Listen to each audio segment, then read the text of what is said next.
The Behemoth Brewing Company presents the Department of Conversation with Pat Brittenden. Behemoth, give me something hoppy. And yes, here we are, live in the Department of Conversation, live. I know sometimes we put content out and it's as live. This is live. It is literally 9 o'clock on the spot, talking with Byron C. Clark, disinformation researcher. Kia ora and welcome, Byron. Hi, man. Hey, thanks for having me on. Yeah, now listen, people are more than welcome to join in. People are more than welcome to contribute and comment on tonight's conversation. Obviously, the idea of a disinformation researcher is to talk about information that's out there that's maybe been that is wrong. And you have been in the press in the last few weeks, especially around things to do with the mandate vaccines and to do with the protests in Wellington. Would that all be fair? That'd be fair to say, yeah. Before we rip into it, let me just say, for people who are watching us and with us, especially on Twitter, if you want to use the hashtag #TheDocNZ, as you can see in the top of our picture up over there, there as I look at it, DOC, Department of Conversation, and if you use that DOCNZ, we'll be able to more easily find your tweets, but they probably will also come through to us here in the studio, and we may get a chance, if we are able to put up your message like we've just done right here, to say hello from New Zealand. Well, I guess that's a bit of a strange one because we're in New Zealand as well, so we can say hello back, just like that. Byron, before we start, I find it interesting that you use the phrase disinformation researcher as opposed to, say, misinformation. People are misinformed, or are they disinformed? Tell us in a nutshell about you, what you do, what you're about, and why this title sticks so well with who you are. Yeah, so disinformation researcher has become a bit of a catch-all term for what I do, because I do a YouTube channel and I started off focusing on New Zealand's far right. That's broadened out to the wider kind of conspiracy scene, which overlaps quite a lot. So thinking about things like QAnon, for example. Right. So disinformation differs from misinformation, is that misinformation may be information that is incorrect. Disinformation is information that's not only incorrect, but the people putting it out probably know that it's incorrect, and they're doing it with a purpose, whether that's to gain wealth for themselves, or whether that's because they have certain political ambitions. It's differs from misinformation in that way. It sounds like you're talking about what many people refer to as grifters, people who put out information that's factually wrong so they can earn off it. I noticed, speaking of Counterspin, that wonderful group today put another email out asking for a media truck to be donated to them. And I just wondered when I saw that how much they are making off what they're doing at the moment and what they actually believe versus what they're just trying to build and get a following. I mean, yeah, I've seen on Telegram, on their group on there, and other groups, people announcing that they've made donations towards getting this media truck. I don't know if they'll ever actually get a media truck. I don't know who would be willing to rent them one or sell them one, even if they manage to raise enough money. But I mean, there's certainly people giving them money for this purpose, and they're unlikely to get that money back if the truck doesn't arrive. Well, I don't think there's any, unless you do like a give a little. I think if you set a target for a give a little, if it doesn't reach that target, the money comes back. But if it's an open-ended, or if it's like on Facebook, I don't think. Someone said to me that there was one set up on one of the Facebook ones for the actual convoy. They made about $9,000, and then the person disappeared with the $9,000. I don't know if that's true, but I've heard that by a couple of people. Yeah, I mean, I've certainly seen less on Facebook, particularly on Telegram, though, people posting bank account numbers and like, hey, this is a fundraiser for, the convoy. This is for, people coming up from Invercargill. We want to pay for this or whatever. And then I see posts later like, do not donate to this account. This one is fake. And it's hard to really keep track of, what are the legitimate fundraisers and what are, people just seeing that opportunity. As someone who identifies themselves and use that title, Disinformation Centre, what do you think is the most important thing we should talk about tonight? Because you've actually mentioned something. I'd love to talk about QAnon. I love the conspiracy theory there. And I love being able to say, well, that whole kind of pedophilia ring in the basement of the pizza plaza. Do you realize that pizza parlor had no basement? Kind of conspiracies done with.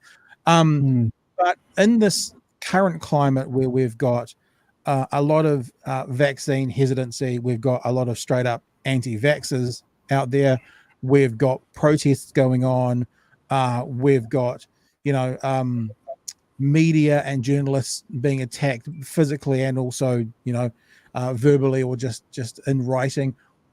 Someone who's got their finger on this sort of world, what do you think we should start with tonight? If you were running this, talking about the most important thing, what would it be? It's a good question. So the disinformation that I see out there at the moment, a lot of it is around vaccines.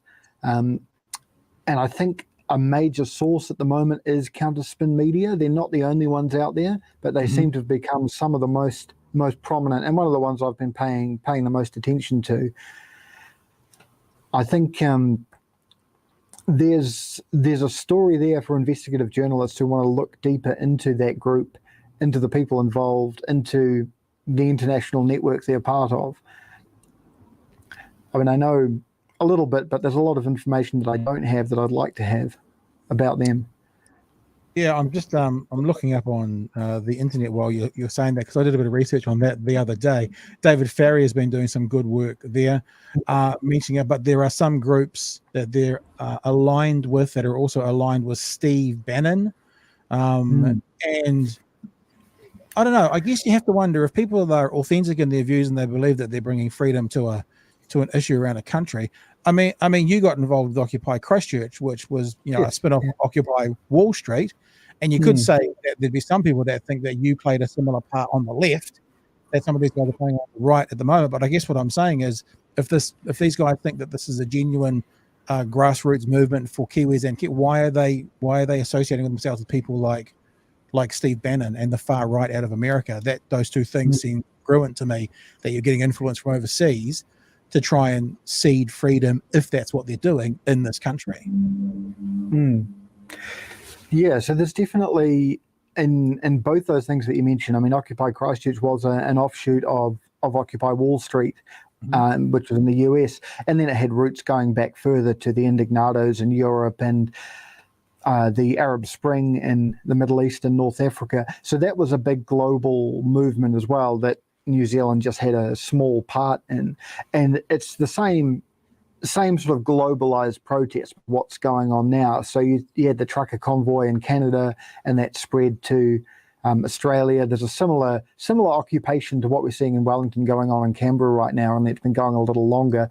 And apparently there are convoys on their way to Brussels and Europe as well. And so it's, again, another globalized protest. I think the key difference between them was that Occupy and Indignados and Arab Spring, Arab Spring had its own regional purposes and things, but particularly the Indignados and Occupy was very much focused on wealth inequality, and it brought in other issues as well, but that was the major one. And it did bring in, a few conspiracy theorists as well. Whereas the protests that are happening now, at their core, they are based on conspiracy theories. They're based on the idea that the vaccine is harmful in some way, a lot of misinformation about the vaccine, and the related movements it's bringing in are things like QAnon. We've seen QAnon slogans even at the Wellington protest, and it's bringing in some of the alt-right, like we've seen Action Zealandia endorse the protest, seen people like Phil Arps try and get there, though he was arrested on the way, and it's bringing in people who are influenced by this misinformation. And I think it's almost the inverse of Occupy, where with Occupy you had, people with legitimate grievances. Of course, it's coming just after the global financial crisis of 2008. So a lot of young people, a lot of people who graduated in that environment where there were less jobs and things. And then on the fringes, you had, a few oddball conspiracy theorists there as well. Whereas this one, you might have a few people with legitimate concerns, but they're the fringe, and the core is these conspiracy theorists. Yeah, that's interesting. In fact, kind of relates to something that Jason's just mentioned. Let's bring up Jason's question. If you want to get involved with the questions or comments, you're more than welcome to. Probably the best way to do it is through the YouTube channel, and the YouTube channel is scrolling down the bottom there. So if you're watching us on Twitter or Facebook and you want to get involved in asking questions, the YouTube live chat is probably the best place to do it. Jason says, on the ground, the protests have changed a lot since last week. It's a lot less intimidating, and the people seem less fringe overall. Are you seeing a change in the composition of online channels? Is what Jason would like to know. Yeah, so obviously I'm in Christchurch and haven't been to the protest in Wellington, but from the media reports I've been reading, it does sound like the vibe has changed a bit, and it's less intimidating and trying to appear less fringe. I think that they're making a deliberate effort to do that. I think they saw the media coverage that would come if there were people there talking about hanging politicians or hanging journalists, and the more moderate elements are trying to rein them in. In terms of seeing a change in the composition of the online channels, the ones that I focus on, they are not trying to moderate themselves, and if anything, they are criticizing the more moderate elements. So Counterspin will be criticizing the Freedom and Rights Coalition, which is the Destiny Church aligned group, for even back on the first day of the occupation, when the Freedom and Rights Coalition told people to go and move their cars so that people could commute home from work that day. Counterspin was angry at them for doing that, and we saw that rift emerging there. And more recently, they are sort of saying, why does Leighton Baker get to speak for the movement when he's one of the more moderate voices? Moderate being relative. He's the former leader of the New Conservative Party, so still politically quite fringe, but moderate by the standards of this protest. What about people that are perhaps genuine in their beliefs but wrong? And I have to make this very clear. I'll have some honest held beliefs, as we say in the media. My honest held belief is I look at people like Liz Gunn, for example, and I've approached Liz Gunn to come on the podcast, and I said I'd like to hear your thoughts. And I talked about we were having you on. I talked about we had a professor from Yale University talking about algorithms and social media the other day. And we've got someone coming up probably next week who is a former anti-vaxxer out of America who is now fighting for, I guess the way she describes it is the harm she has committed by influencing all these people about being anti-vax. So I asked Liz Gunn to come on the podcast. You can see in Facebook that she read my message, didn't come back to me. So I went into one of her posts, asked her again, didn't hear back from her. But if she had have come back to me, I would have actually said, do you want to jump on for 20 minutes tonight and have a chat with me and Byron? What do you think about actually communicating? I mean, I haven't heard back from her. I don't expect to hear back from her now. I made it very evident that she was welcome to. I wonder why they don't want more exposure. Or I wonder if let me say this clear. I'm not calling her a grifter. It might be an honest held belief by her as well. But I wonder if there's an element of the counterspin media type people and those who are also sustaining this misinformation, that they know that there's so many easy ways to poke holes in what they're saying and what they're doing. Not that I ever try to overtly embarrass someone. That's not my style. But it's pretty hard when you ask people a direct question that is factually accurate with a ton of evidence behind it, that they can't answer it, that they get embarrassed. I wonder if they avoid that a bit. What have you experienced with communicating with people who are in that world? Do you do anything like trying to educate them, teach them correct things, or are you more about informing the public what's going on? More about informing the public of what's going on. I hope that the work I'm doing is getting some people out of the rabbit hole in those early stages of falling down that rabbit hole.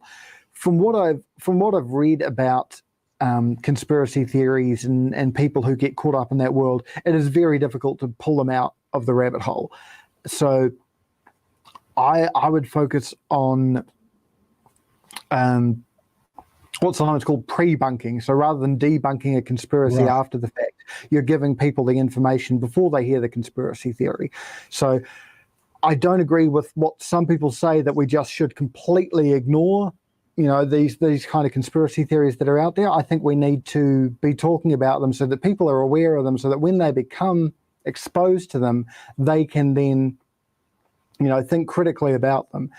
But if somebody's already gone deep down that rabbit hole, the evidence suggests it's very hard to pull them out again. And the person to pull them out again isn't going to be a stranger who has a YouTube channel or a Twitter feed. It's going to be somebody who has a relationship with them and can actually use that relationship to build trust with that person and then bring them round to a more reasonable, rational way of seeing the world. I don't think that anyone's going to pull themselves out of the rabbit hole because of me, but hopefully I'm stopping some people falling down it.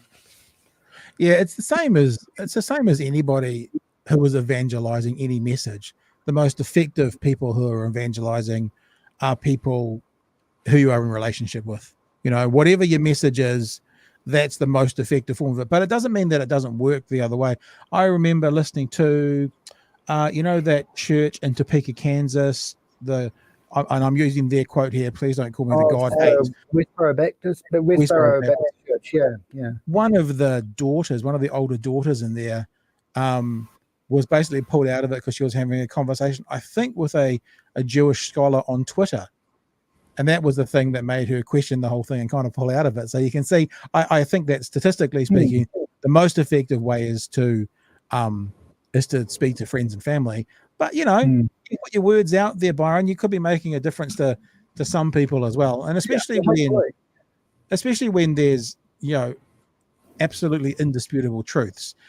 We've got a question here that I think is quite interesting as well. Like I'm happy to ask you no questions tonight. I'm happy for the people to get involved and ask all the questions. And when I see a question popping up, that's one of the questions that I kind of go, hey, that's sort of what I want to ask. I'll just throw it up there. So, for example, where did it go? There it went. For example, John says, who is the main driver or drivers of this protest? I think that's a really interesting point. The news reports were saying that the protests were quite splintered at the start. There was a report saying literally there were people on the megaphone when the police were there on day one saying, sit down and be peaceful. And there was messages from other groups coming through on Facebook Messenger saying, stand up and push back. There was like completely contrary opinions coming from different factions within the group. But there has to be still, I guess, a main driver or drivers, even if that has changed. Who do you see that or those people as? Well, the sort of Convoy 2022 New Zealand group started up pretty quickly, inspired by what was happening in Canada and elsewhere. And this is a little bit what we were talking about before, this kind of globalized protest. Dylan Reeve had a really good article in the spin-off where he talked about being able to franchise this international protest just to any country. So when that group started up, people knew what it was, they knew what it was about, they understood. They got in there. So that was the group that was driving it, but the people in that group probably didn't come out of nowhere and just all of a sudden decide to participate in this protest. So we can see some groups that are involved, like I mentioned, the Freedom and Rights Coalition, which is the Destiny Church aligned group who have organised a lot of these anti-lockdown, anti-mandate protests there and there. People around Counterspin Media, who are a media platform rather than a group, but they do have a sizable audience who they influence. Voices for Freedom, who are an anti-vaccine organisation founded by former Advanced New Zealand candidates. They're involved in it. Then there's a group of people around the New Conservative Party, like former leader, his name's escaping me right now. Leighton Baker. Leighton Baker is there along with his daughter, who's been doing a lot of live streaming. Elliot Ekeley, the former co-leader, has been supporting it as well. I don't know if he's actually been on site. I think he's still up in Auckland. So it's a bit of a who's who. Isn't that just telling by itself? Isn't that just telling by itself? He hasn't been on site himself, but he's trying to make a change from 700 kilometers away. I find, sorry to interrupt you, but I look at that protest and I go, it's not an anti-mandate protest in general. My honest held belief, here's those words again, is that it's an anti-vaxxer.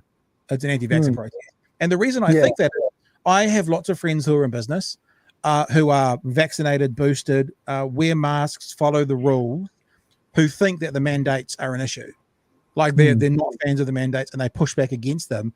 But when you look at the group that's there and there's not a mask really to be seen, there is the odd one, but not a mask to be seen. People seem to not want to adhere to that.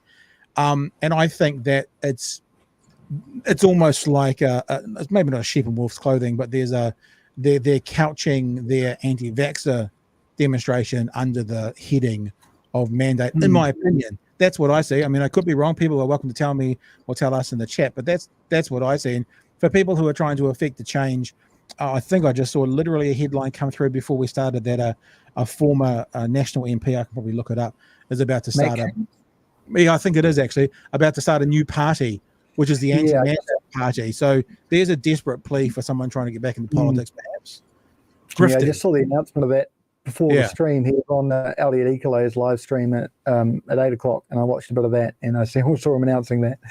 So that was interesting because there's already about 4 kind of fringe populist right-wing parties, and I don't know whether Matt King is going to try and bring them together or whether there's just going to be a 5th one in the 2023 election.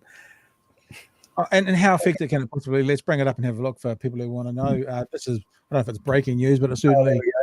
Oh no, it was at 3:30 this afternoon. COVID-19 anti-mandate process. Former National MP Matt King confirms plans for a new political party. Former National Party MP Matt King says he's setting up a new political party to contest the 2023 election after attending the Convoy 2022 protest outside Parliament. I guess what I'll have to say, I don't know too much about Matt King and what he believes and what he's about, but I will say one thing, especially what you've just said about the leader of the new Conservative Party staying in Auckland. I mean, if you are someone who does believe this, and at least he's there, and at least he's walked amongst the people that he's going to try and then turn into his voters, I mean, a little bit of credit for at least being an honest player in the game. Yeah. I wonder as well, I jotted this one down, is when people are talking about no mandates, and I've just said anti-mandate protest, I've just said I think it's more of an anti-vaxxer campaign, but let's just stay on the path of if it is an anti-mandate, what do you think it is that they're actually asking for? Because I was trying to work that out the other day, because no to mandates kind of feels like saying no to rates. Don't want to play rates anymore. You know, it's like I'm wanting to flesh that out a bit and go, what does that actually mean? No to mandates. What do you think it means? Yeah, well, they did put together a list of their demands, and it seems to be, not just the mandates, but removing a lot of these public health restrictions that we have in place at the moment. But I guess the key ones are they want to remove the requirement to be vaccinated to do certain jobs or to go to certain businesses. And I think coming back to what you're saying about it not being an anti-mandate protest so much as it's an anti-vax protest, like you were saying, there are people who are opposed to the mandates. I'm sure there are businesses out there annoyed that they can't get the staff they want because they had to let go of unvaccinated people and things like that. But for anyone who is really inconvenienced by these mandates, and this is a point that Morgan Godfrey was making on RNZ recently, if they're really affecting your life negatively, the solution is just to go and get vaccinated. It's free, it costs you nothing, chance of having an adverse reaction is very small. You can go and do that, and then the mandates aren't really going to affect you.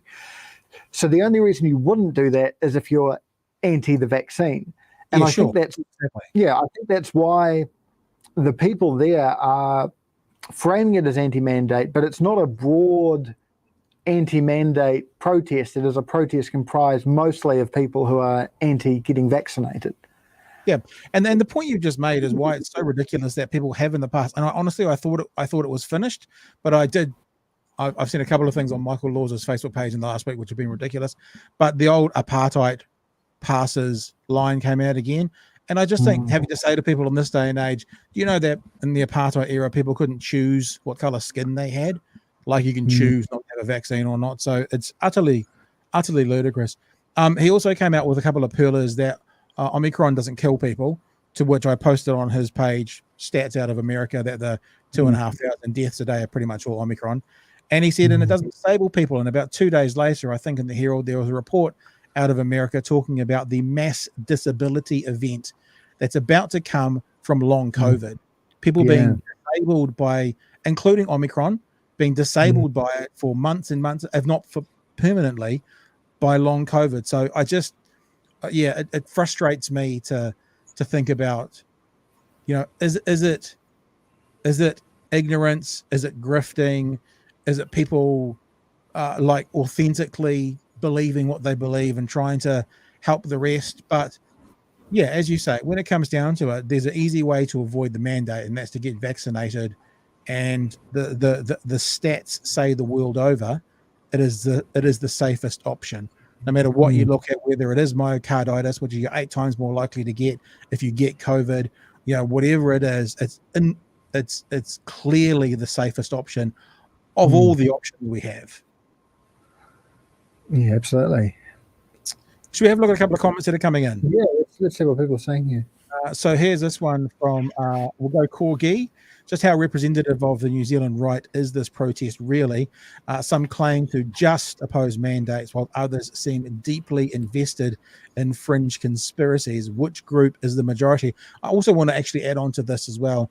How representative is it of New Zealand full stop? I know I have tweeted a few times and put out there, when you've got 90% of the country, let's be fair, let's say 85%, because there are some people who have been vaccinated who didn't want to, but even 85%. So you've got 85% of the country saying and agreeing in one area, say 10% disagreeing and 5% being neutral. That's not a division in the country. That's a consensus with some outliers.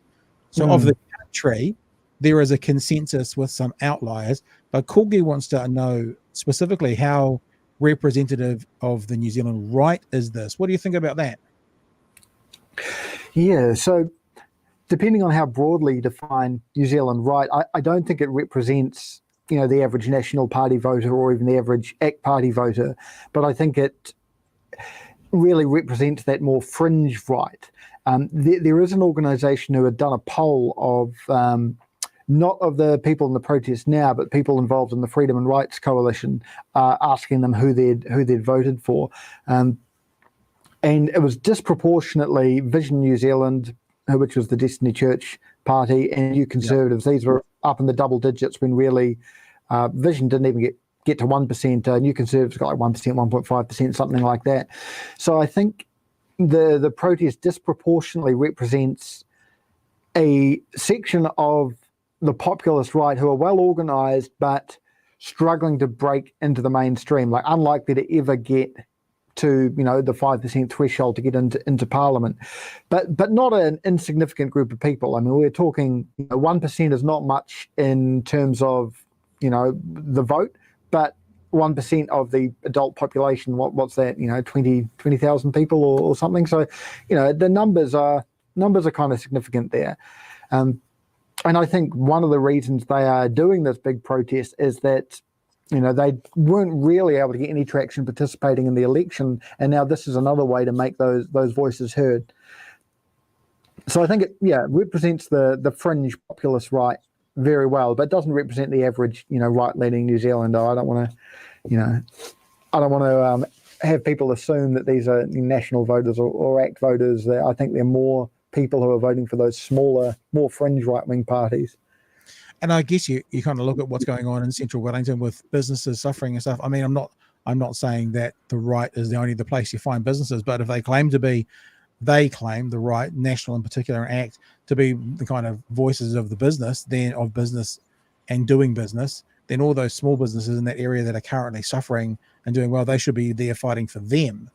As opposed to, the other thing that I don't quite get, maybe there's another Byron. I think if there's someone called Byron comes up and says hello, I think we got to use them by definition. It's definitely anti-vaxxer. These guys won't leave either. That kind of brings me to another thought. I'm very confused as to why it's been whatever it is, day 10, day 9, day 11. I've lost a bit of count there. There's still cars in roads blocking places, and why they weren't just towed away on day 1. I kind of feel like the protest on Parliament grounds is one thing, and I sort of understand, even though obviously the Prime Minister has said lots of things about how inappropriate she thinks the protest is, but I sort of understand on some level them letting the protest go on and letting this group come into the community, because if they didn't, then if you have a look at any, for example, occupations over treaty issues, it would look hypocritical. So I can kind of understand, whilst taking up, I'm not saying I agree with it, but taking up some space in the parliamentary grounds might be whatever the word is for, we'll say it's okay, but we don't really like it. What I don't understand is why all those cars are still in the streets and why they weren't gone on day 1. You know what I mean? It's like, it seems that there are there's no middle ground. I saw a post on Twitter actually in the last hour or so. Sorry, I can't remember the person's name, but they have their business somewhere in the street near Parliament grounds, and there was a tent erected right outside the door to their business, so someone couldn't get into the business. So literally outside the door, so you couldn't get into the business. So the protesters aren't just protesting out there; they're now actively, well, I can't say all of them, but some are actively spreading out into the actual business area and stopping businesses, not just by their actions on the grounds, but their actions off the grounds, choosing to stop business from going on. I don't know. It seems a bit strange, that whole thing, to me. Have you had any insights or heard anything? Heard anything as to why? Why that's happening? I know that they said that they got pushback from the towing companies early on, but I don't really buy that, because there's not just one way to tow a vehicle and get rid of it. So I find that difficult to believe. But I don't know. In your research, and you've obviously been following this and been on One News over the last couple of weeks about this, what have you heard or seen? Or what do you think? Yeah, well, I think one aspect of it is that we do accept in a democracy that there will be protests that are disruptive. I mean, those Occupy protests were disruptive in a way too. When there's a strike and there's a picket that stops people entering a workplace or a shop, that's disruptive. That disrupts business. That's very much the point with these like labour protests, organised labour. I mean, not the Labour Party. And there are environmental protests that people chain themselves to machinery and cause economic disruption to mining or forestry or that sort of thing. And we accept that in a democracy you're going to have these protests where there's a certain amount of disruption, and that's part of living in a democracy, is that people will use these means to work for social change and achieve outcomes that are, in most cases progressive. I don't think social change is inherently progressive, and I think the groups involved in this protest, a lot of them are quite regressive or reactionary in terms of the kind of society that they want. But we accept that that's part of it. And if you look at historical protest action that we look back on really fondly, like the anti-apartheid movement, that was incredibly disruptive. It disrupted rugby games. Had people spill out onto the field, and now we think very positively of that. But at the time, people were complaining then about the disruption. So I think as a democratic society, we accept a bit of disruption from our protests, and I think initially that's probably what police and politicians were doing, just saying like, yes, they're blocking the streets, but they'll do it and they'll be gone sooner or later. I think perhaps the reason police have let this go on so long without towing the vehicles is a combination of the fact that towing companies have been intimidated. A lot of them have received threats from protesters. I did read that there's even talk of like painting tow trucks so that the companies won't be identifiable, which logistically is going to take a while to do if this is the case. And there's also the optics of it. If you have tow trucks going in and taking away all these cars, that's going to be a bad look. It's going to look like yeah, because I think the optics of that for the majority of New Zealand would be great. I mean, I really do. I really think the majority of New Zealand seeing that on One News tomorrow night, I think they'd be going, well, good, they're doing something. At least finally they're doing something. I read a report today that said the numbers are up today of protesters on the grounds, and there's more people. And maybe that was a tent that we saw, erected as maybe it's a new person. That's why they put it up there. I think the optic. Look, I'm not about the police going in and cracking heads or anything like that. That's completely not where I sit politically or what I want to see in a society. But removing a vehicle that's literally parked in the middle of an intersection, I think the optics for that would actually be positive compared to the rest of the country going, these fuckers are doing nothing. I mean, I think, for the majority of people, they maybe would look quite positive, and I think a lot of people watching that on the news would think, oh, finally they're doing something.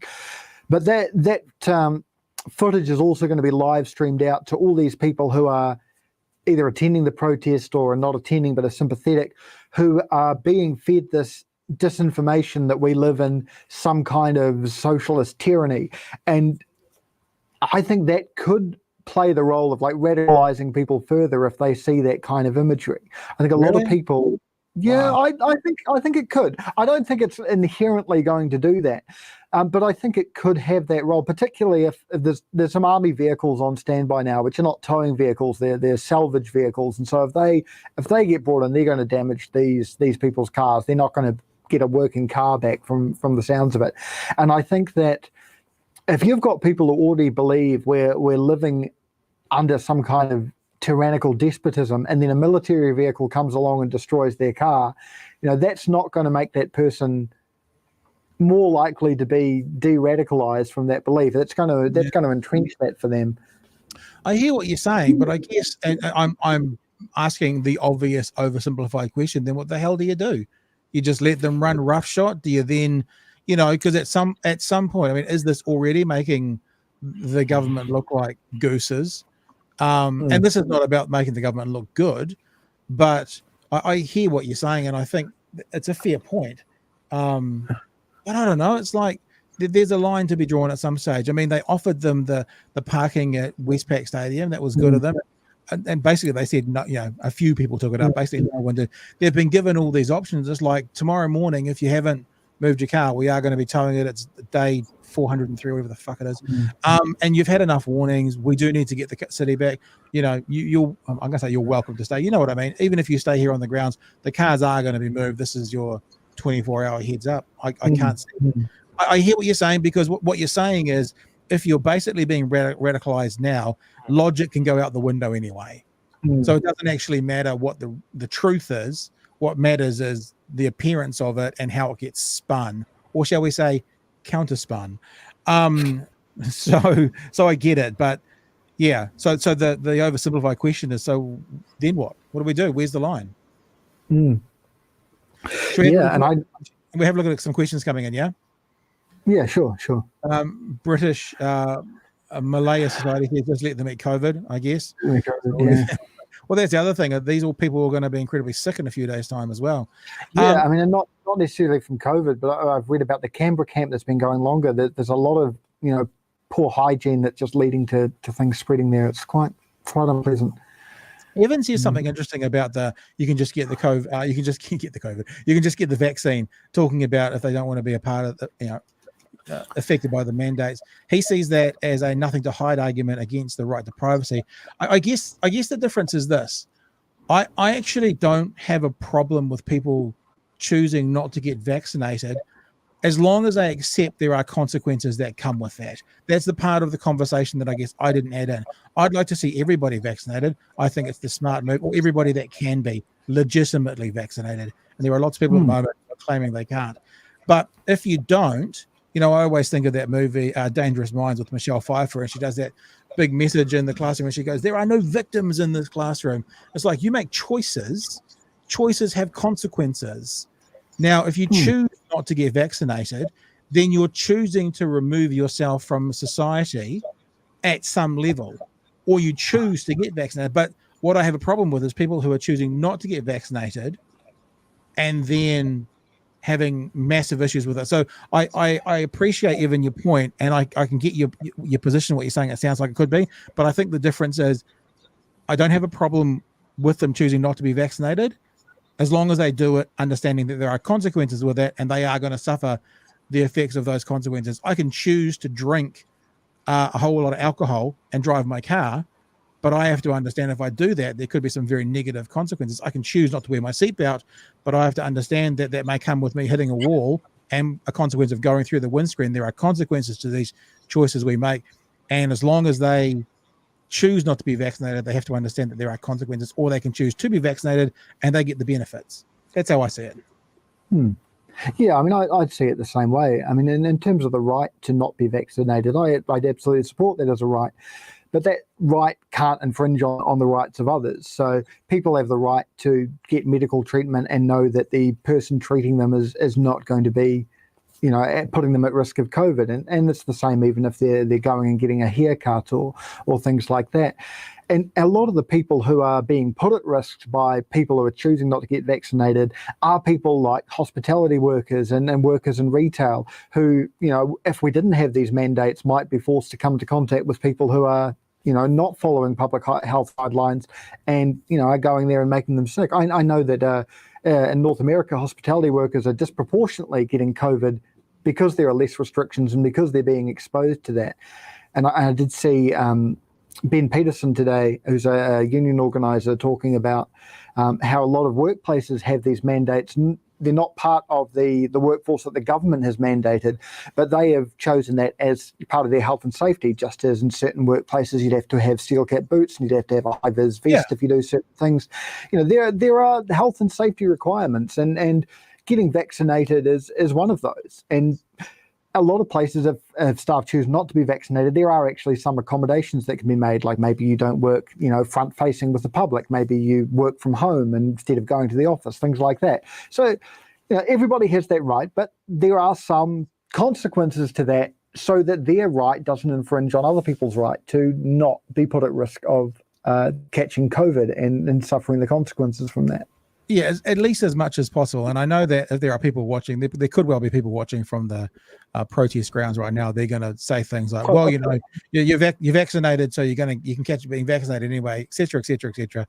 I mean, there was research just out the other day. I should probably bring it up. I will at some stage. That there's now, I think it was a study done in Denmark, that it's now fairly evident that if you're fully vaccinated and up to date, you are less likely to catch it, and now it's been shown in a peer-reviewed study you are less likely to pass it on. So this whole bullshit about you're just as likely to pass it on, that's just, shall we say, disinformation or misinformation. If you believe it, I guess it's misinformation. If you know that that's not true, that's disinformation, which is sort of the line we've drawn between all of them. Yeah, so and that's the thing about this whole conversation. It seems that there are so many easy answers. I always think if you can find a credible, proper corrective answer with one Google search, I think that you've got a tenuous link on what the truth is. And I know people are then going to say, well, you could Google search anything, but I mean like credible sources, peer-reviewed papers, good research, good tests. Yeah. I also think I was reminded of when you were talking about businesses and what they were implementing, places like Fox News, who are screaming about things like mandates at the same time that within their business, they have a stronger mandate policy than the Biden government was actually going to put in. And that guy, Greg Gutfeld, who does their nighttime show, who's been screaming about mandates the whole time, he's about to do a live tour. And for his live tour, everyone has to be vaccinated and prove that they're vaccinated to come and see him do it live. So they're the grifters. That's the hypocrisy where they're trying to earn off this group of society whilst they know it's not true. Let's have a look at what else we've got going on in the chat. If you want to chat to us, probably the easiest way to do it is through the YouTube channel. So if you're watching us on Facebook or on Twitter, jump onto the YouTube channel. Just look up the DOCNZ, you'll find it. Just more of a comment here from the Essential Guide for Blokes, who was a local boy down here in Dunedin, I guess, boy or girl. It's a noisy minority. Drove past him in Dunedin. No one was honking for support. Kat says, message for you. Thanks for all your work, Byron. In your opinion, what is the best way to resolve the protest? Is there a way it can be resolved without serving to bolster the conspiracy theorists and their causes? I guess Kat's asking the question that you were kind of alluding to before about if we told those cards away, will that just embolden and make more will make more conspiracy theorists? So what's the resolution here for the protest in particular? Yeah, I mean, the other side to that is that with what's happening now, a lot of these people are realizing that they can actually push the envelope quite far. And I think before the events of January 6th last year in the United States, I don't think very many people believed that they could just storm the Capitol building in Washington, D.C. and not immediately be shot at by the National Guard or whatever. And I think that really showed people in America just how far they can push things. They can go into government buildings, start stealing documents and things. And while there have been a lot of people arrested since, the consequences weren't immediate death. And we're finding that the protest here, people are going onto the steps of Parliament and writing in chalk, hang them all or hang them high. And I think they're realizing, just how far they can push things. And that's potentially a danger too. As to how to end the protest, I mean, I don't really have the answers. I don't think anybody does, whether that's police or politicians or whoever. I see Parliament is just coming together now with like a multi-party agreement that for them to negotiate with protesters, they first have to meet, a number of requirements, like moving their illegally parked cars and moving the structures that they've built on the lawn and so on. I think we may end up with a diplomatic solution, and I think the more moderate elements will want to come on board with that. They maybe want to feel like they've won some kind of victory if the government agrees to look at a timeline for ending mandates, provisionally if COVID doesn't get worse or something like that, which I think would actually be a good idea if we started to talk about, a timeline for when we'll no longer have these mandates. I think that's not unreasonable.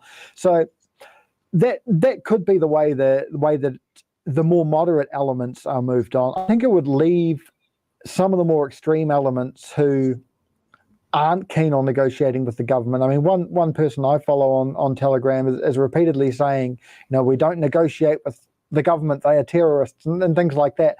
But that more extreme element, once you get rid of the more moderate element, that's a very small group of people, and maybe then police would go in and arrest anyone who's trying to go into the building and kidnap politicians or anything like that. But I think that's probably less likely to happen if they don't have this huge crowd there. So it may be that over time it just kind of fizzles out. The other thing that could happen, there's a lot of infighting between these groups, and that could see maybe Freedom and Rights Coalition might end up leaving and doing some other protest somewhere else, and leaving half the people there in a much smaller protest, and it could eat itself with this infighting. I think that's a real possibility too, just looking at how much infighting there is on these groups. It's interesting when you talk about it's the extreme wing who won't negotiate at all. I tweeted this out, so I'll bring up what I tweeted out. I was watching off because I'm in my office, so you can't see this, but just right there's a 50-inch screen. So I often have that going when I'm in here in my office working. But I've had the protest up most of the week. Today it was cricket, but most of the week it was the protest. And I heard over the loudspeaker, I think it was yesterday, the person screaming into it, "They are in there right now making decisions on our behalf. How dare they?" And my comment was, how do you communicate with someone who doesn't even understand how democracy works? That's what a government does 24/7, 365. They're in that building making decisions on our behalf. How do you get to have a conversation with someone? How do you communicate with someone that thinks for some reason that an elected body, she didn't say about COVID or about mandates. She was just screaming out, they're not allowed to make decisions for us. That's democracy. That's what we do. Now, you may disagree with their decisions, but that's how they roll. That's exactly what they do to actually run the country. They spend all day, every day making decisions for us. They don't seem to have any idea how it works. That's how representative democracy works. And you can, I think you can make arguments that maybe we should move more power down to local level, or let local governments have more say in things in a local area, or you can take a libertarian point of view that the government should be less regulatory in terms of businesses and private citizens. You can advocate for these things, but that's not really what I see the protesters doing. And something like that. How dare they make decisions on behalf? Even if you elect an extremely libertarian party to power, they're going to be making decisions on your behalf because you've elected them to do that. Or if you elect a party that wants to devolve power down to a local level, they're still going to be doing that. So it's a real misunderstanding of how democracy works, and it'd be interesting to know what that person sees as an alternative to representative democracy if they're going to be so critical of that. But also, this was a person who was obviously had some kind of leadership role because she was the one screaming over. She was the voice person on the actual thing.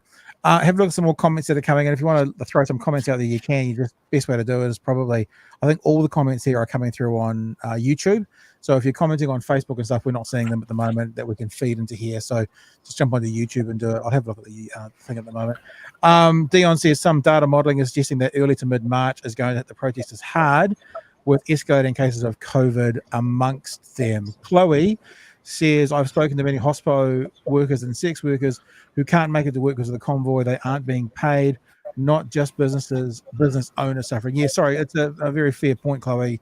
Not just talking about business owners, actually talking about employees as well. And I think we don't have whatever the name of that supplement was back 2 years ago that they brought out, the wage supplement. I don't think that's going at the moment. So those businesses who are being impacted by this, I think those workers are just either the business have to carry them with no money coming in, or the workers are out on their ears. Yeah. So, and of course, a lot of the public servants who are working in and around Parliament who are now being told to work from home or not come to work, they're being affected. Students in the area, whether that's Victoria University or whether that's some of the secondary school students, who may be having to deal with harassment from the protesters. We've seen a few stories of like teenagers getting yelled at for wearing masks and things like that.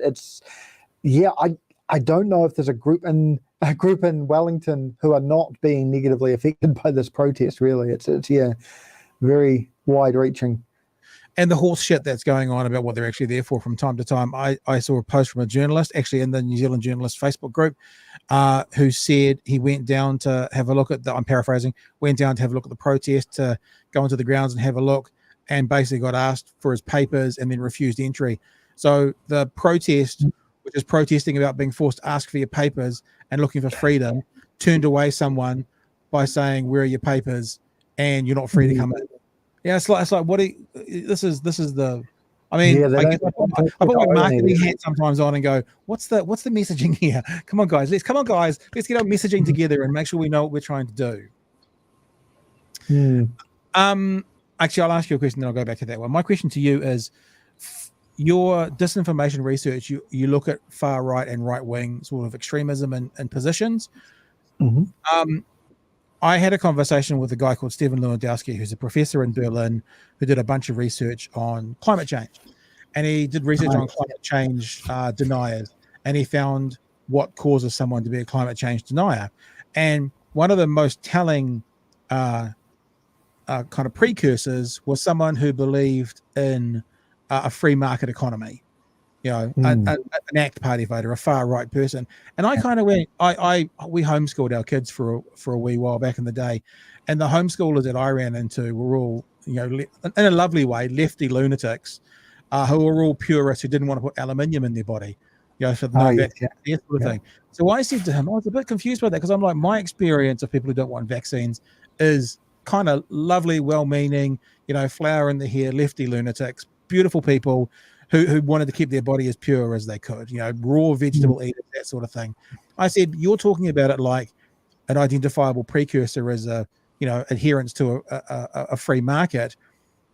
I don't see it like you do. Why not? And he basically said, if you lined up 100 people in a room, you wouldn't be able to find the left-wing person who was a climate denier, conspiracy theorist, science denier.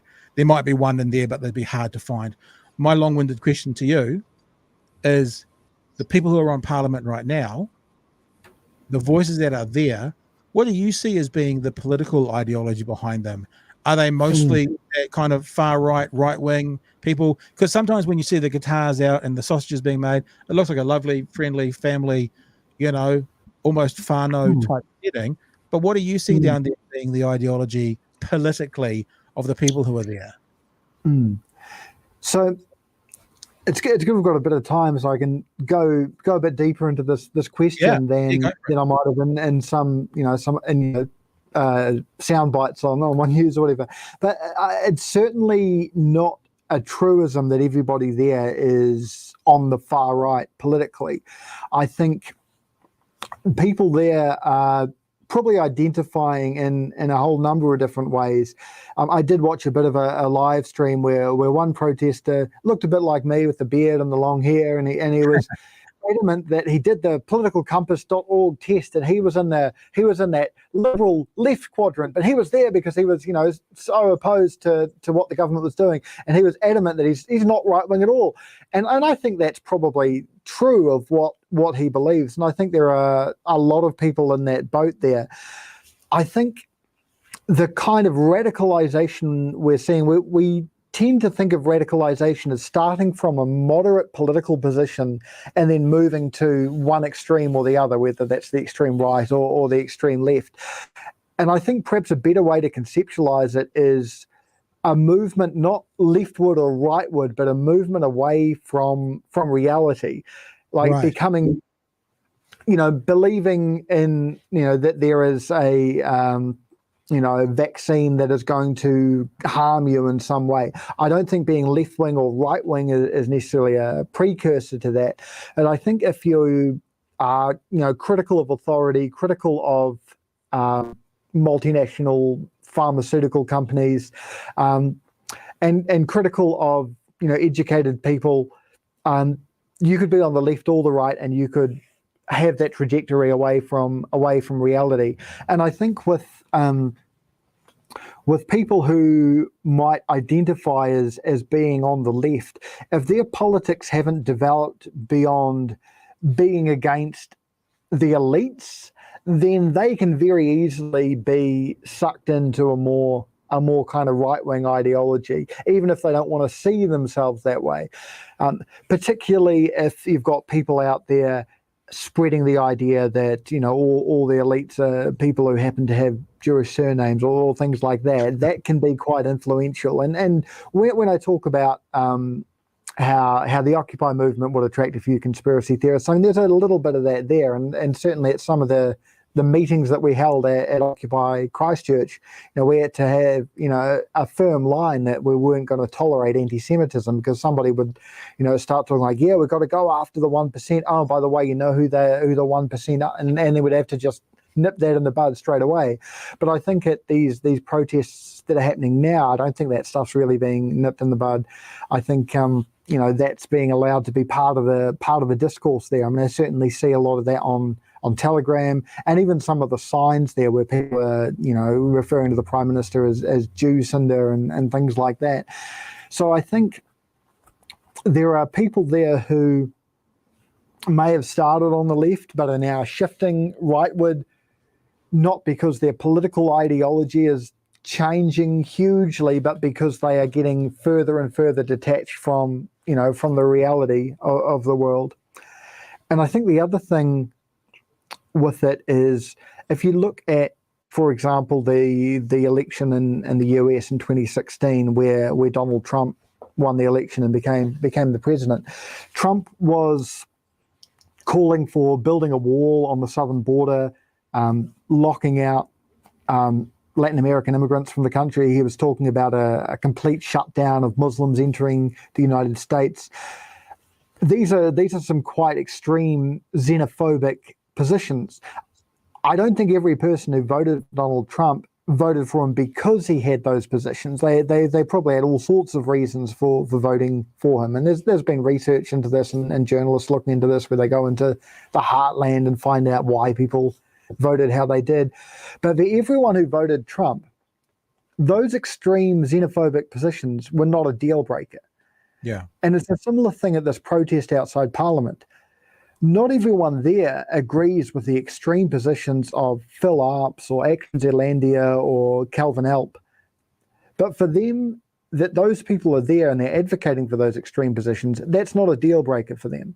They're happy to be there alongside those people. They're happy to, just paint over that difference or ignore that difference. And I think that's a significant problem. If you've got people who maybe don't hold these beliefs themselves, but don't see these beliefs as being an issue and are happy to be, at a protest alongside these people, I think that's a real problem there. It's also when you get down to that idea of like a single issue kind of candidate, like if the Donald Trump thing, the one thing that people wanted was tax breaks, then all that kind of, grab them by the pussy conversation, it was yuck and you didn't like it, but you were going to get your tax breaks. Now, that was the one thing they had to do. Or as the American right so often clings on to, is it's the abortion issue. Everything else will look past as long as we don't care about you killing people in the gas chamber or in the foreign soil, but if there's that inside the womb, that's the protected place. Let me just throw this up there because I said I would. This is the study that I was talking about. That's fairly recent. Is there a date on it? January 4th. It's not that recent. But it's done. A Danish study has found, obviously, the headlines are right here. Omicron is 2.7 to 3.7 times more infectious than Delta amongst the vaccinated. All right. Booster vaccinated are less likely to transmit the coronavirus, and the risk of hospitalization from Omicron is half that of Delta. So some good signs there about this variant weakening. But just look up, there's the heading there. If you're watching with us, you can look it up yourself. Omicron evades immunity better than Delta, Danish study finds.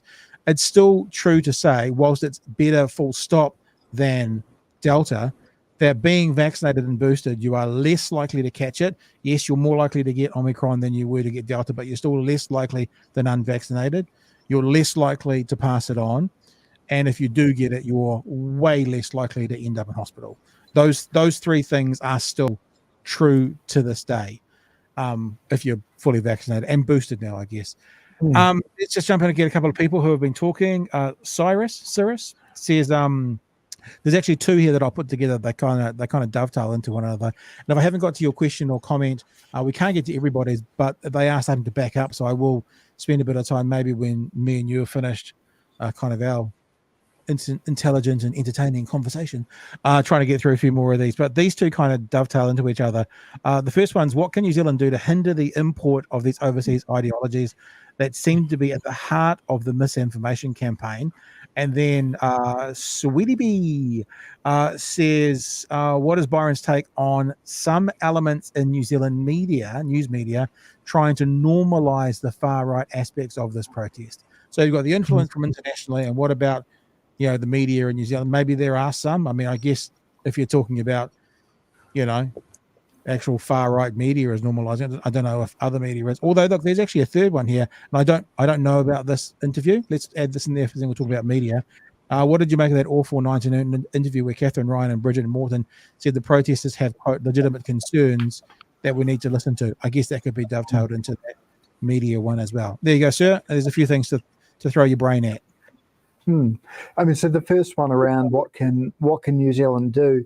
I think that we're quite limited as a small country in a really global social media ecosystem. I think the more mainstream social media companies have played a big role in allowing disinformation and misinformation to spread. I mean, that's probably not a controversial opinion at this point. We know that Facebook has been responsible for a lot of disinformation, as has YouTube. They're starting to be a little bit better, but it's been a bit of too little too late, because there've been these alternative platforms start up, and you can still have a Facebook group or Facebook page that funnels people into these alternative platforms like Telegram and Rumble and so on. And it's going to be a little bit whack-a-mole with misinformation on social media, because you can remove it somewhere and it'll pop up somewhere else. Yeah. I think, and there's not a lot of regulations that we can put in place around that. Just being a country of 5 million people, maybe something will happen with like in the European Union, they've done a lot around data privacy. They could do a lot about misinformation potentially, and the whole world could benefit from that. But there's a wider debate to be had on how much we want state regulation of social media in countries that actually are dictatorships, and not which we are not, despite what some of the protesters may think. It's often the state are the ones spreading disinformation, including via social media. So we don't necessarily want those states to be regulated what you can and can't post, for example. So there's a wider debate to be had there. I think we should probably start from the position that there's always going to be disinformation and misinformation, and people need to be equipped to recognize that. They need to have media literacy. And I think, without generalizing too much, a lot of the people who are being sucked into this stuff are an older generation who maybe grew up in a time where there was one 6 o'clock news program and a couple of radio stations and your local newspaper. And now suddenly there is all these media channels online, which very much look look professional and look legitimate, and maybe they don't have the media literacy to think critically about the media they're consuming. And I think people should think critically of all media they consume, whether that's a fringe platform or an independent platform, or whether that's the mainstream media as well. I think people should be thinking critically. So the question is, how do we get people those tools so that they won't be susceptible to disinformation? And I think that's that's not something I have all the answers for either. I think you can do a bit of it in schools, but schools are not enough, because adults need media literacy too. It's not just something that can be taught to children. But I think that should perhaps be the starting point. I mean, critical thinking is probably something that we need to talk about and think about as well. I mean, you talk about schools.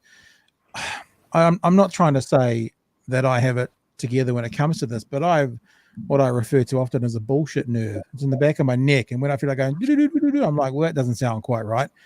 And it feels like, how do you teach someone not to accept something they see on their uncle's Facebook page as utter fact?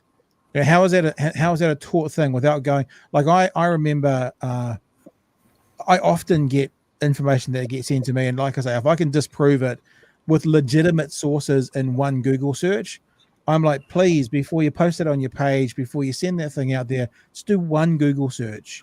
Just have a look and see if it's out there. So an example is, for example, is that this is now 6 months old, so the numbers might not be quite right. But were people aware that they did a study and found that 2/3 of the misinformation on Facebook and social media, 2/3, right? Think how much is out there. 2/3 of it came from 12 individual people. The vast majority of COVID-19 anti-vaccine misinformation and conspiracy theories originated from just 12 people, a report for the Center of Countering Digital Hate, cited by the White House, found this week. Like I said, that's 6 months old. Those numbers might not be quite the same now because there's been a vast amount more.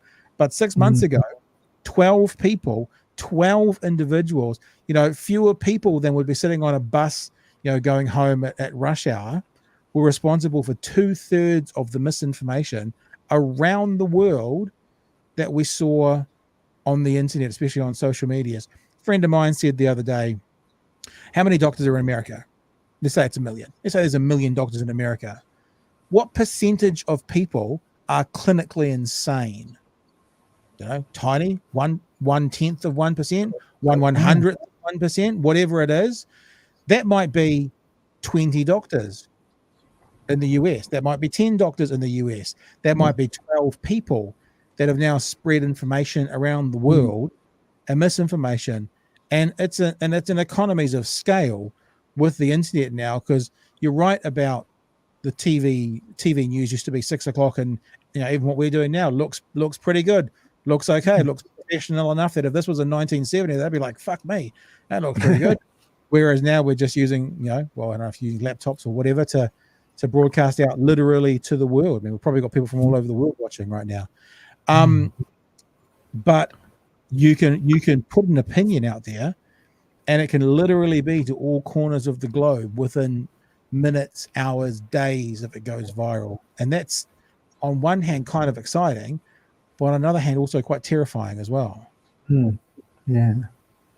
Yeah, and it's quite a new phenomenon still, and I think we're still, as a society, getting used to that change, because for so much of human history, there were just these very small channels where you could get information, and now it's everywhere. It's all over the internet, and we're just inundated with these constant feeds through Facebook, through Twitter, and through all these other apps, and it's not a world that many of us are actually used to.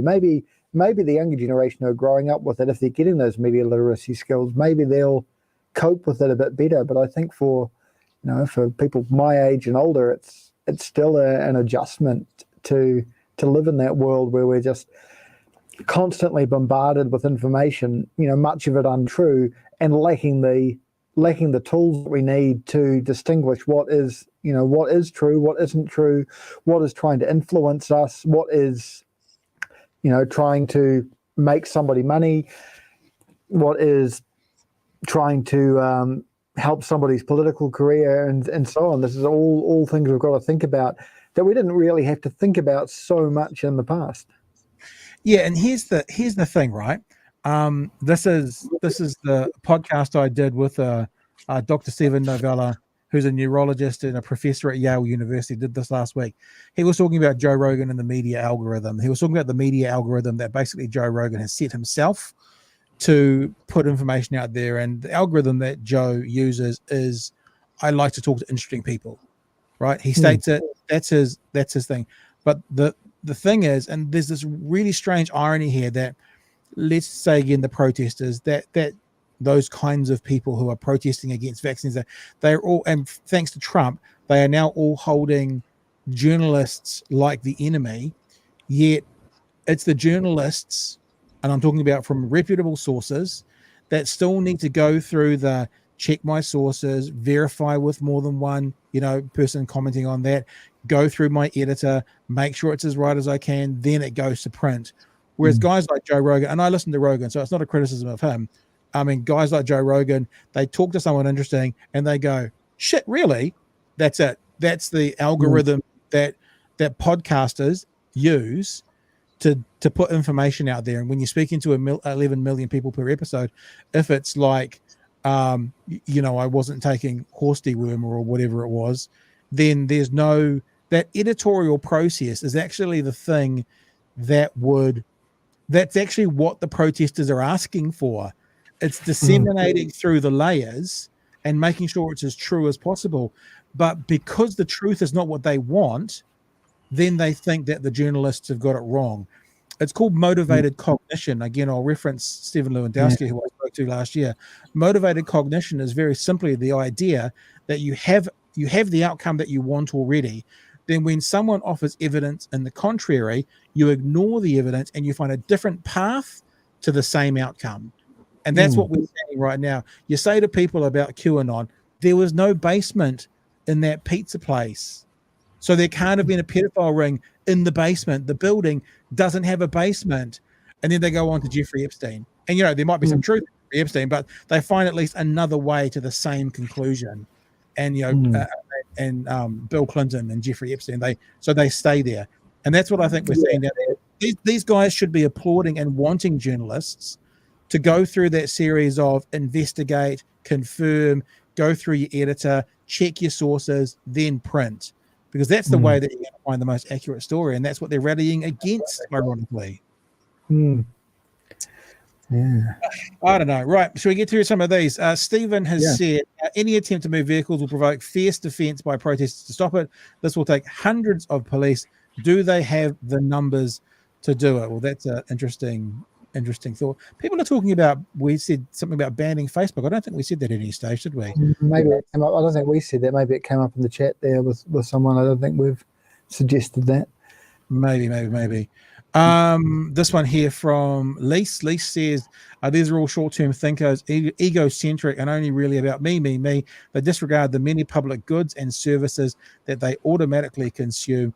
What is the end game for these people? That's an interesting question. While I'm looking through these comments for some more, Byron, why don't you speak to that? What is the end game? Because like I said, mandates, really? But then what? What do you think the end game for these people are?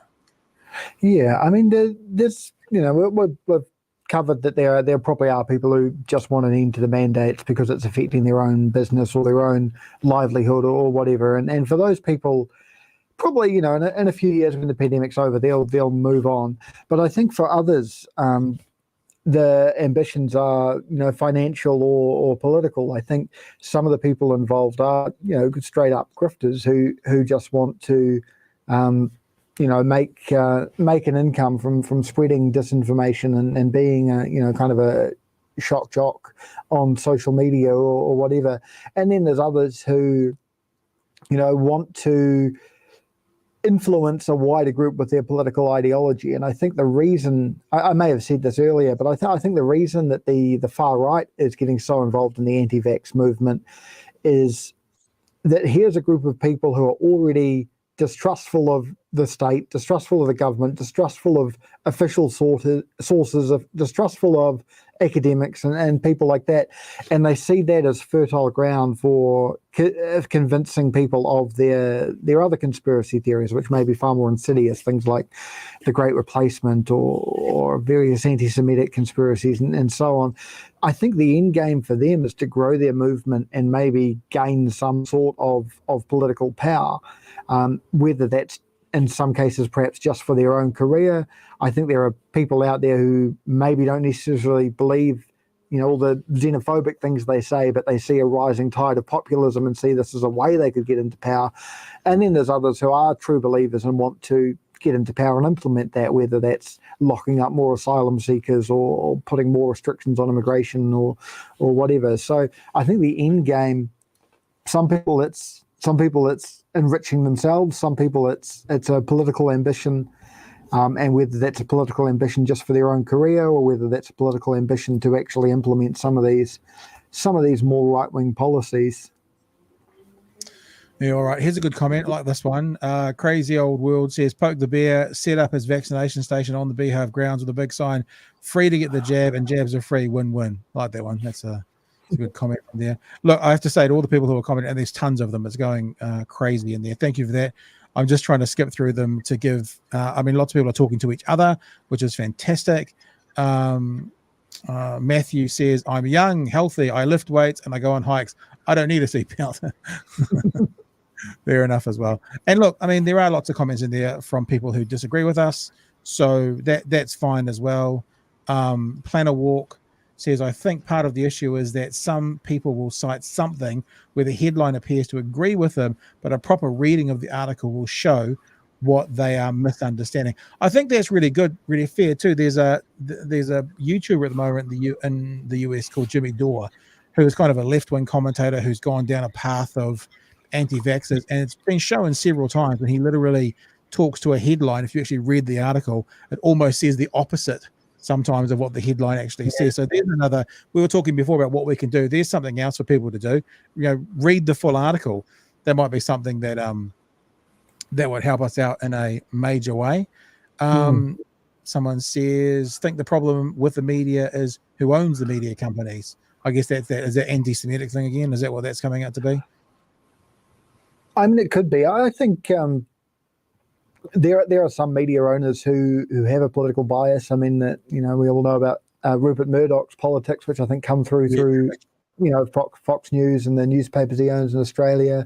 I think a lot of media, a lot of mainstream media, doesn't necessarily have a left-wing bias or a right-wing bias, but has a make a profit bias, which maybe means we get some more, low quality stuff like some clickbait, some articles that are just putting together a few tweets and drawing an assumption from it. And there's media like this out there, so I think that's a concern. It's all part of this wider media landscape that exists that's coming at us all the time. And I think the headline thing is part of that too, because when people are being inundated with information, you need to have it stand out. So you will have a real clickbait headline quite often, even if you have written a really well-sourced, well-researched article. It'll have a headline designed to make people click on it and often share it without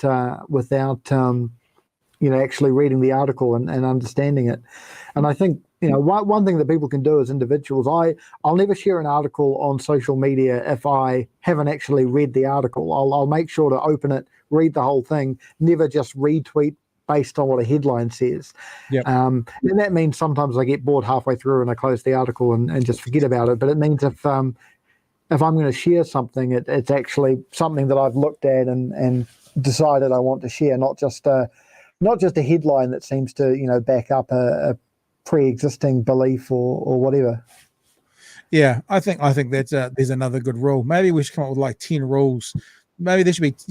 Someone invented an app once. I think that was it wouldn't let you send tweets at a certain time of night in case you were drunk tweeting. Maybe there needs to be an app to do with passing on this. Have you researched this? Yes, click. Have you read the whole article? Yes, click. Would you like to send now? Yes, click.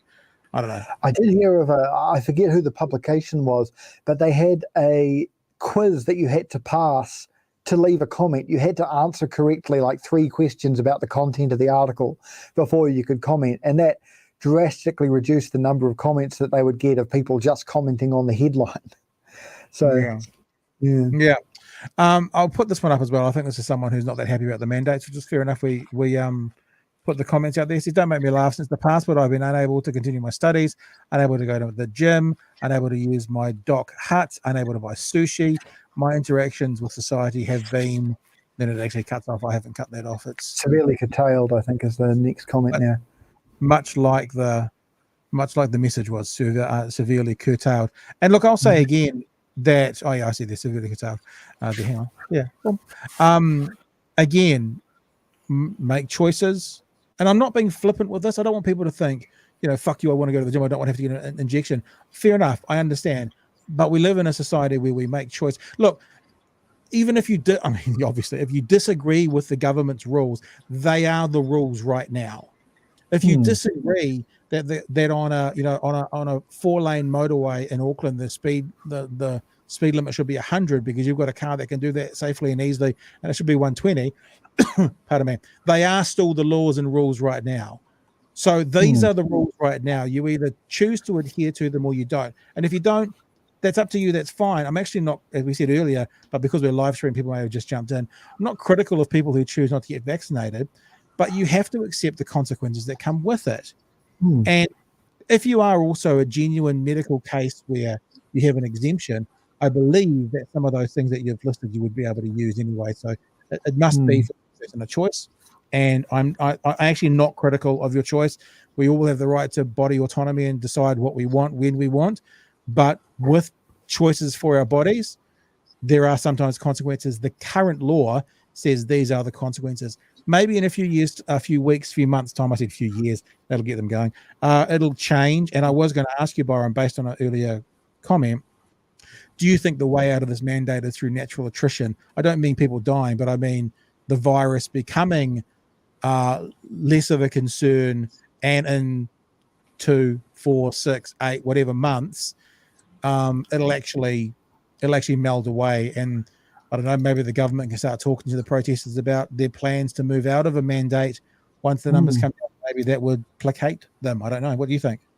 Yeah, I think for the most part, these mandates shouldn't be around forever, and there should be a time in the future where maybe if you're a hairdresser, you no longer need to necessarily be vaccinated if we've got no COVID spreading in our communities. In some roles there are mandates for other vaccines. Having your flu shot if you're in some medical roles, things like that, and there've also always been certain vaccines required for travelling to certain countries. So there's always a little bit of that, and there's never been as much complaining about it as there has with this recent vaccine, because I think we've all just got used to it and just accepted that. So I think maybe that'll happen a bit with the COVID vaccine and vaccine mandates as well. But yeah, some of these mandates should end once the pandemic has clearly ended. Then they won't be needed anymore. And I think for a lot of people, they'll just go back to living a very, very normal life. Do you think that this will have flow on? I mean, it's a little bit like you talked about rugby before the Springbok tour. I mean, I'm not too young now, but I was too young then. I was around, and I can remember what Eden Park looked like with barbed wire up for the Auckland game the week before. But I didn't engage. I don't know what was going on. I don't know how long the flow on from that happened. That split the nation, so to speak.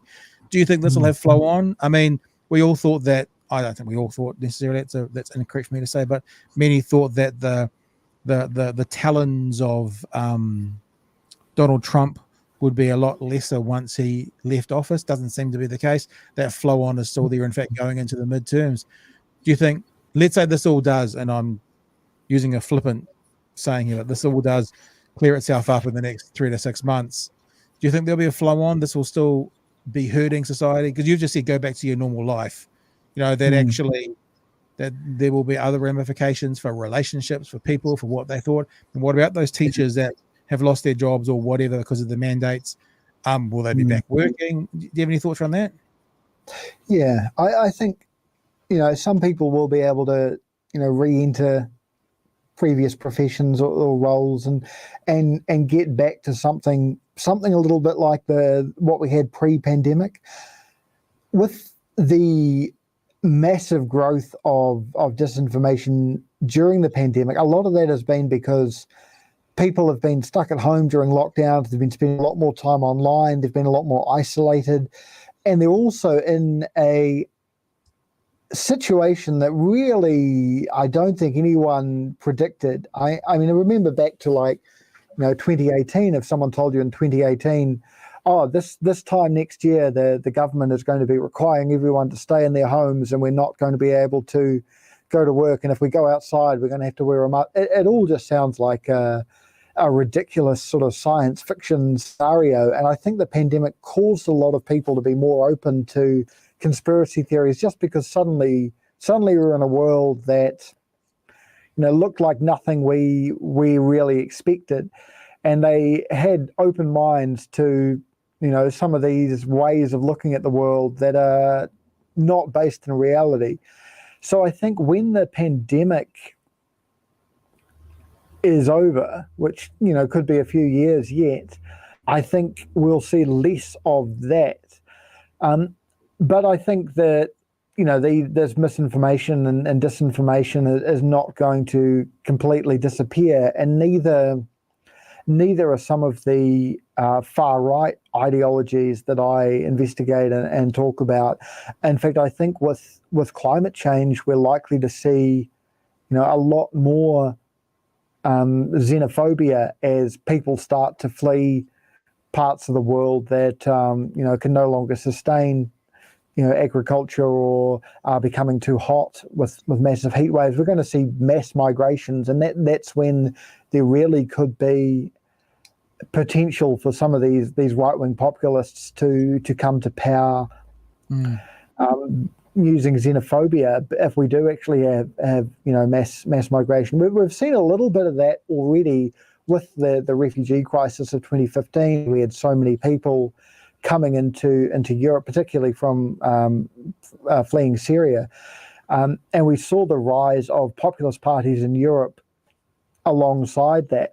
And that's really just a microcosm of the kind of migration we'll see with climate change. So I think right now we're dealing with misinformation and disinformation around the pandemic being something new that we never have experienced before. And when we start to really see the effects of climate change, I think that's going to be a very similar thing, but possibly even on a bigger scale than a global pandemic. So that's something I think we really need to be thinking about for the not too distant future. Cool, man. Hey, listen, we'll wrap up shortly. I'm going to have one more question for you from Planet Walk, because I know Planet Walk is a friend of the show, and he does a little bit of debunking of flat Earth people. So we'll just got a question for you about that in a shortly. But what I wanted to say, just to wrap up from my perspective, is what a good job some in the media, and I'm more thinking about international media, have made of these restrictions on us being such an attack on our liberties. Having to wear a mask to go into a shop, we don't accept that, but most of us accept no shoes, no shirt, no service. So if we accept no shoes, no shirt, no service, why don't we accept no shoes, no shirt, no mask, no service? And what a good job the media has done, not really the mainstream media, but factions of the media, and I guess groundswell, the Uncle's Facebook page, of building up how all of a sudden wearing a mask into a shop is a massive attack on our civil liberties. And the other thing I was going to say, you mentioned about having vaccines for various jobs, etc. This is currently the list of vaccines suggested for people working in the health industry. We heard things like, this is the New Zealand site, we heard things like there'd be mass walkouts of nurses and all these sort of things being forced to take this. At the moment, I can't even read some of these. I'm not smart enough. I'll put my hand up. At the moment, the recommendations are you should be vaccinated to be working in the health sector against Hep A, Hep B, influenza, measles, mumps, rubella, polio, I guess it's polio, tetanus, diphtheria, whatever that is, disease, tuberculosis, varicella as well. So there's already vaccines up the wazoo to work in the health area.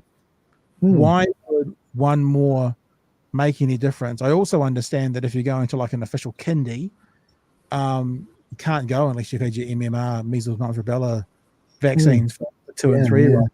So we already have society, whether it's no shoes, no shirt, no mask, no service, or to go to kindy, you need these vaccines. To work as a nurse, you need these vaccines.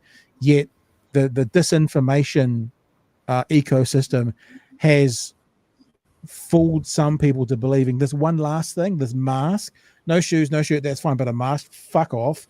Or all this list of people. I think that's the same list that you probably have for the armed services, but one more, too far. And that, what I'd like to be able to do, if nothing else, is show people that sort of thing and go, look, this is not new, this is not nefarious, this is not the new world order, this is not a government trying to control. I love it how the protesters are talking about a communist government who at this very moment are allowing them to break all the laws of the land and stay on their parliamentary grounds and have their cars parked illegally. If this was actually in a communist state, they would have been through there with blowtorches and tanks already and cleaned them out. Them being there, allowed to stay there, is testament to the fact that this is a democratic country and without a heavy hand. Absolutely, yeah. I mean, perspective, that's all. I mean, you can't imagine something like this happening in Saudi Arabia or Iran or in China or in probably most of the world. They've been really allowed to really push the envelope, as we were talking about earlier, because we're a very democratic country and we accept there will be very disruptive protests at times. And I think some of these people really want to believe that they are oppressed, and I think they just don't understand real oppression, and maybe that's part of what we need to counter disinformation as well. If people are more aware of the world outside their country and more aware of history, I mean, it's shocking when you see anti-vaxxers comparing themselves to Jewish people in the Holocaust. I mean, is our public understanding of the Holocaust so bad that people can think that that's a valid comparison to make? But particularly as during the Holocaust, the victims were deliberately unvaccinated so that disease would spread. I mean, Anne Frank didn't die in a gas chamber. She died of diphtheria.